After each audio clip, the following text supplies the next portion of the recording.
मार्गशीर्ष मास के कृष्ण पक्ष की एकादशी तिथि 15 नवंबर 2025 को सुबह 12:49 पर प्रारंभ हो रही है, जो 16 नवंबर को तड़के 2:37 पर समाप्त होगी।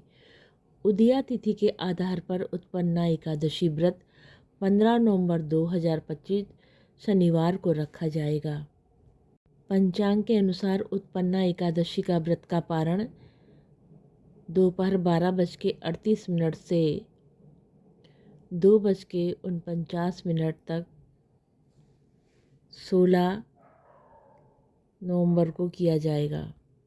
उत्पन्ना एकादशी के दिन प्रातः ब्रह्म मुहूर्त में जाकर स्नान आदि दैनिक कार्यों से निवृत्त हो जाएं। इसके बाद स्वच्छ और हल्के रंग के वस्त्र धारण करें तथा मन में व्रत का संकल्प लें। फिर भगवान विष्णु की विधिवत पूर्व पूजा आरंभ करें। पूजा के लिए एक लकड़ी की चौकी पर पीले रंग का वस्त्र बिछाएं और उस पर भगवान विष्णु की मूर्ति या तस्वीर स्थापित करें। स्वयं आसन पर बैठकर जल से आचमन करें और भगवान का ध्यान करें। इसके बाद भगवान विष्णु को पीला चंदन, अक्षत, पुष्प, तुलसी की माला और पीले फूल अर्पित करें। फिर फल, मिठाई आदि से भोग लगाएं।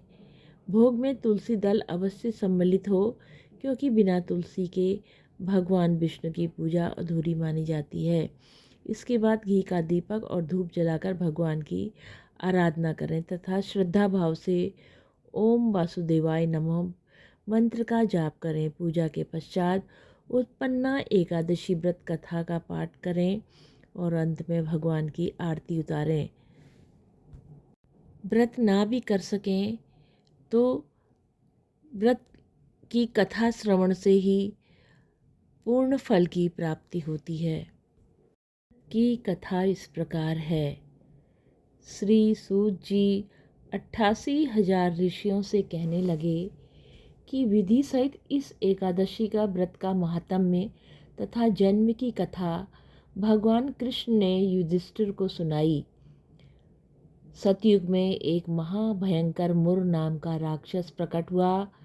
उसने अपनी शक्ति से देवताओं को पराजित किया और उन्हें अमरावतीपुरी से नीचे गिरा दिया। वे बेचारे मृत्युलोक में गुफाओं में निवास करने लगे तथा कैलाशपति की शरण में जाकर उस दैत्य के अत्याचारों का तथा अपने महान दुख का वर्णन किया। शंकर जी कहने लगे, आप भगवान विष्णु की शरण में जाइए। आज्ञा पाकर सब देवता क्षीर सागर में गए। वहाँ शेषनाग की सैया पर भगवान शयन कर रहे थे। वेद मंत्रों द्वारा स्तुति कर कर भगवान को प्रसन्न किया। तब प्रार्थना करके इंद्र कहने लगे, एक जंग नाम का दैत्य ब्रह्मवंश से चंद्रावती नगरी में उत्पन्न हुआ। उसके पुत्र का नाम मुर है। उस मुर दैत्य ने हमें स्वर्ग से निकाल दिया। आप ही सूर्य बनकर जल का आकर्षण करता है। आप ही मेघ बनकर जल बरसाता है। भूलोक के बड़े बड़े कर्मचारी देवता सब शरणार्थी बन चुके हैं। अतः आप उस बलशाली दैत्य को मारकर हमारा दुख दूर कीजिए प्रभु।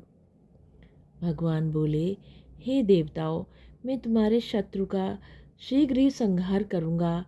आप निश्चिंत होकर चंद्रावती नगरी पर चढ़ाई करो। मैं तुम्हारी सहायता करने को पीछे से आऊँगा। आज्ञा मानकर देवता लोग वहाँ आए जहाँ युद्ध भूमि में मुर दैत्य गरज रहा था। युद्ध आरंभ हुआ, परंतु मुर के सामने देवता घड़ी भर भी न ठहर सके। भगवान विष्णु भी आ पहुँचे। सुदर्शन चक्र को आज्ञा दी, शत्रुओं का संहार करो। चक्र ने चारों ओर सफाई कर दी। एक मुर दैत्य का सिर न काट सका और न गदा उसकी गर्दन तोड़ सकी। तब भगवान ने सारंग धनुष हाथ में लिया, बाणों द्वारा युद्ध आरंभ किया, परंतु शत्रु को मार न सके। अंत में कुश्ती करने लगे। हजारों वर्ष बीत गए, परंतु प्रभु का दावबंद एक न सफल हुआ। मुर दैत्य पर्वत के समान कठोर था। प्रभु का शरीर कमल के समान कोमल था। वो थक गए। मन में विश्राम की इच्छा उत्पन्न हुई। शत्रु को पीठ दिखाकर भाग चले।